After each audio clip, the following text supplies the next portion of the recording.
Hello, everyone. I'm AT Storm Track meteorologist Austin Haskins. We dealt with a lot of cloud cover during our day Tuesday, and the rain moved in during the afternoon hours. And in fact, it got a little bit on the heavier side across the western and northwestern parts of our area. So what you're looking at here are radar estimated rain totals over the last 24 hours. And you can see the heaviest of the rain fell kind of in a broad area from about the Red Wing and Prescott areas up to Baldwin, Clear Lake, over to Prairie Farm, Chautauqua, and then even a little bit to the north and west of Rice Lake. Some of the radar estimates here were in that 1 to 2 inch range, and a couple of locations did see, at least at the surface, according to some reports that we got, up to about an inch and a half of rain.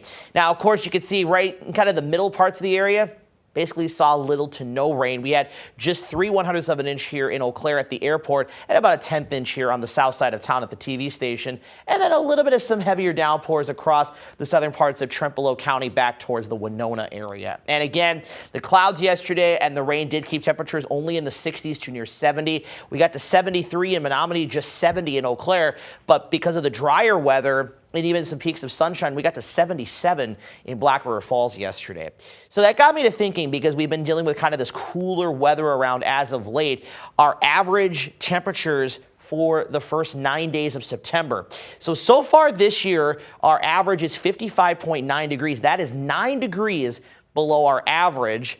Last year, we were at 62.1 degrees, which was 2.8 degrees below average. And in 2023, it was 72.6 degrees, which was about 8 degrees above average. And of course, a lot of that stemmed from the heat that we had during the first roughly 5 days of September in 2023, including us hitting 100 degrees in Eau Claire on September 3rd. So that is why we saw that average temperature through the 9th of September in 23 higher than the last 2 years. But certainly that is a sharp drop off here over the last couple of years. Now, the good news is warmer weather is on the way here over the next several days. We'll talk about that coming up. We're waking up to areas of fog this morning and some low clouds.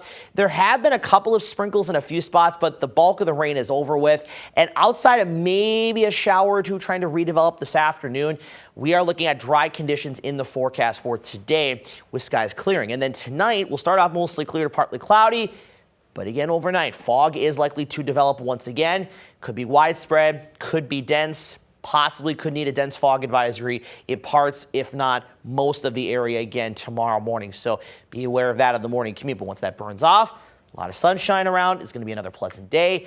And then we'll do the same thing again Thursday night into Friday, though I think by Friday morning, the fog is not going to be as widespread or as dense in many locations. There will be some localized areas that it could be a little dense, but it's not looking to be as big of an issue as what we're going to see Wednesday and Thursday mornings. And again, in the afternoon, we'll clear things out, and then just a few clouds heading into our Friday night. So rain totals and chances here going forward, not really expecting much. And the chances that we do have here from Friday night through the middle of next week are mostly of the isolated and pop-up variety. There's nothing really organized as far as systems go here during that time. And totals for rain over the next 7 days, this is courtesy of the Weather Prediction Center. Not really expecting a lot. Most spots seeing a couple hundredths of an inch to maybe up to about a 1/10 of an inch in a few isolated locations. Now, as always, keep in mind, though, too, if we get any of those little pop-up showers or storms, that could bring some localized, heavier downpours, thus increasing those rain totals. But again, rain chances overall on the lower side of things here going forward.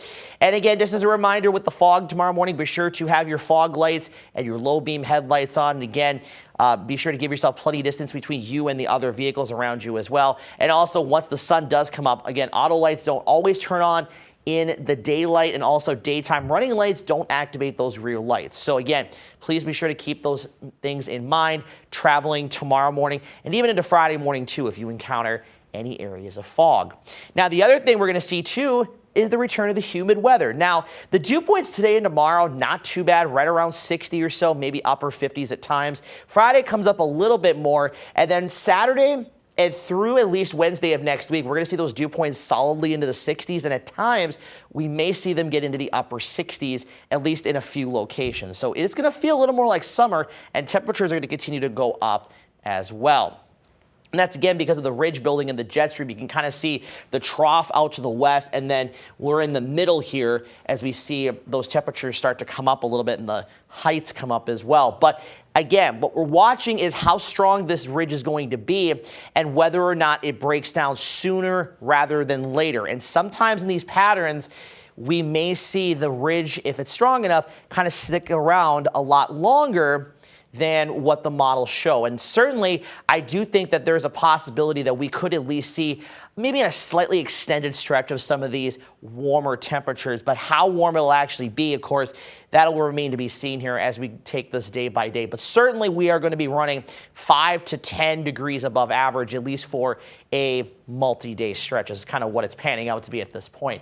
Highs today across the area, generally in the low to mid 70s. But again, depending on how long the low clouds and the fog stick around, that may limit temperatures by a few degrees, or we could be slightly warmer than what's forecasted. So either way, mostly mid 70s today. We're back into the 50s for tonight with partly cloudy skies. Again, the fog developing overnight. Clearing skies tomorrow once the fog burns off. Highs tomorrow from about 73 to 80. And then for Friday, we're looking at highs in the upper 70s and low to even a few spots reaching the mid 80s. And we'll see temperatures getting into the mid 80s for almost everybody on Saturday and Sunday, looking at a high of around 85 degrees. And then still low 80s heading into next week.